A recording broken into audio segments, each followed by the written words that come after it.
পর্দায় আপনাদের সামনে মূল্যবান বক্তব্য নিয়ে মঞ্চ কামাতে আসছেন মোহাম্মদ মুস্তাফিজুর রহমান। মোহাম্মদ মুস্তাফিজুর রহমান। আসসালামু আলাইকুম ওয়া রাহমাতুল্লাহি ওয়া বারাকাতুহু। আলহামদুলিল্লাহি ওয়াহদা ওয়াসসালাতু ওয়াসসালামু আলা মান লা নাবিয়্যা বা'দা, আম্মা বা'দ, ওয়া আউযু বিল্লাহি মিনাশ শাইতানির রাজীম। বিসমিল্লাহির রাহমানির রাহিম। ইন্নামা ইয়াখশাল্লাহা মিন ইবাদিহিল উলামা, ওয়া ক্বালা রাসূলুল্লাহ সাল্লাল্লাহু আলাইহি ওয়াসাল্লাম মান ইউকাতিলু ফি সাবিলিল্লাহি ফাহুয়া শাহীদুন, আও কামা ক্বালা আলাইহিস সালাতু ওয়াসসালাম। দক্ষিণবঙ্গের ঐতিহ্যবাহী আল্লামা শামসুল আনওয়ার রহমাতুল্লাহি আলাইহির নেতৃত্বে প্রতিষ্ঠিত বিএসবিএম ইফতাহুল মাদ্রাসা আল-মুক্তা ছাত্র কাফেলা কর্তৃক আয়োজিত আজকের বার্ষিক বক্তৃতা সেমিনারের সম্মানিত সভাপতি, বিজ্ঞ বিচারক মণ্ডলীর সুদক্ষ পরিচালক ও আমার সামনে উপস্থিত বাংলার এক এক প্রান্ত থেকে আগত এক্সাক্টলি ভাষায় বিভাষিত ছাত্র ভাইরা, সকলকে আমার পক্ষ থেকে জানাই আন্তরিক মুবারকবাদ ও শুভেচ্ছা। প্রিয় উপস্থিতি, আপনারা সকলেই অবগত আছেন যে আজকে আমার আঞ্চলিক বিষয় নির্ধারণ করে দেওয়া হয়েছে ব্রিটিশ বিরোধী আন্দোলনে ওলামায়ে কেরামের অভূমিকা ও ইতিহাস স্মরণ করিয়ে দেওয়ার লক্ষ্যে উক্ত বিষয়ে কিঞ্চিত পরিমাণ আলোকপাত করার চেষ্টা করব ইনশাআল্লাহ তাআলা। প্রিয় উপস্থিতি, আমরা শুরুতেই জেনে ব্রিটিশ বিরোধী আন্দোলনে ওলামায়ে কেরামের ইতিহাসের পাতায় সংরক্ষণ লিপিবদ্ধ রয়েছে। প্রিয় উপস্থিতি, শাইখুল হিন্দ মাহমুদুল হাসান দাওবন্দি রাহমাতুল্লাহি আলাইহি তিনি যখন সাম্রাজ্যবাদী ব্রিটিশদের বিপক্ষে প্রত্যাবর্তন করেছিলেন, তখন তারা তার উপর চরম নির্যাতন করতে শুরু করলো।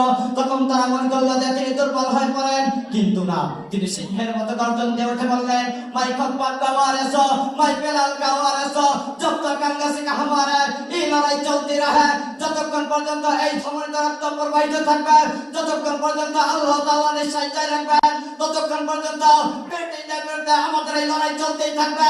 আমাদের এই লড়াইকে কেউ স্থগিত করতে পারবে না। উপস্থিতি, ওলামায়ে কেরামের ইতিহাস জানতে আপনাদেরকে জানতে হবে 1831 সালে সেই গোলাপীর রণাঙ্গনের ইতিহাস কিভাবে দেশের মুক্তির জন্য সৈয়দ আহমদ শহীদ রহমাতুল্লাহি আলাইহি বুকের তাজা রক্ত ঢেলে দিয়েছিল।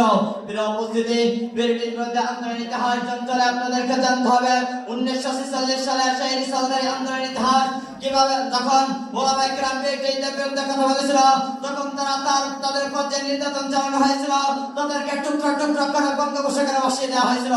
রাস্তার চারপাশে যেমন কোনো বৃক্ষ বাকি ছিল না, যাই বৃক্ষে ওলামায়ে কেরামের লাশ ছিল না।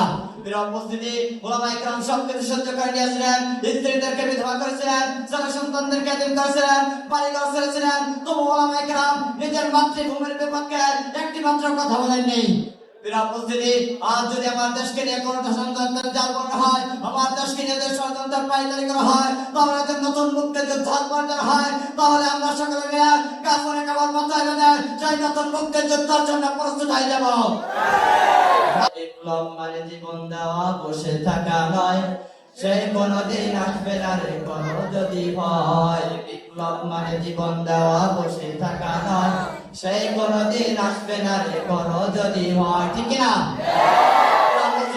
এবার আমরা জেনে ব্রিটিশ বিরোধী আন্দোলনে ওলামায়ে কেরামের অবদান। শাইখুল হিন্দ মাহমুদুল হাসান দাওবন্দি রাহমাতুল্লাহি আলাইহি অবদান রাখছেন ব্রিটিশ বিরোধী আন্দোলনের মাধ্যমে। ইলিয়াস রাহমাতুল্লাহি আলাইহি অবদান রাখছেন তাবলীগ জামাত প্রতিষ্ঠার মাধ্যমে। হুসাইন আহমদ মাদানী রাহমাতুল্লাহি আলাইহি অবদান রাখছেন দরসে হাদিসের মাধ্যমে। জাকি উসমানী সাহেব অবদান রেখেছেন কিতাব লেখার মাধ্যমে। আল্লাহ মামুল হক দামাত বরকাতুহু অবদান রেখেছেন দরসে হাদিস ও রাস্তিক বিরোধী আন্দোলনের মাধ্যমে। মুজাহিদে আযম আল্লামা শামসুল আকবর রাহমাতুল্লাহি আলাইহি অবদান রেখেছেন দরসে হাদিস ও মাদ্রাসা প্রতিষ্ঠার মাধ্যমে। প্রিয় উপস্থিতি, অতএব পরিশেষে আমি দীপ্ত কণ্ঠে বলতে চাই, যদি কোনো বাতিল, যদি কোনো নাস্তিক, কোনো মাদ্রাসা কিংবা কোনো আলেম কিংবা কোনো ছাত্র থেকে হুরুজ্ঞান করে, তাহলে আমরা সকলে মিলে তাদের চল কুপড়ে ফেলবো। আসসালামু আলাইকুম ওয়া রাহমাতুল্লাহি ওয়া বারাকাতুহু।